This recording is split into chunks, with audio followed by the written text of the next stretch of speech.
Katika sheria hakuna hukumu inaitwa sio mbaya, hakuna ubaya, naona inafaa, hakuna hukumu hiyo.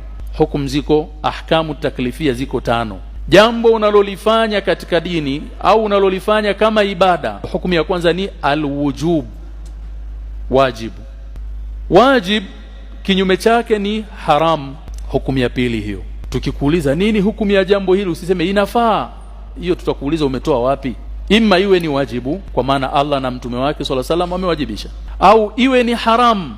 Na ukisha sema chochote kile ukasema hiki ni haram, tunakuomba dalili, tupe dalili ya uharamu wake. Kwa hiyo ndio maana katika dini hasemi mtu tu vile anavyojisikia, na kuhalalisha na kuharamisha ni haki ya nani? Ya Allah peke yake. Ya tatu, sunna, yani jambo lolote unalolifanya ili upate thawabu, aidha liwe ni wajib au liwe ni sunna, na kama sio wajibu wala sunna basi litakuwa haram. Hukumu ya 4 al-ibaha, kwamba hili ni mubahu, ni halali. Ya 5 al-karaha au makruhu. Kwa hiyo tuna wajib, haram, sunna, mubahun.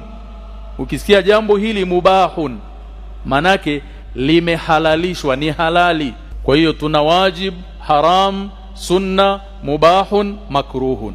5.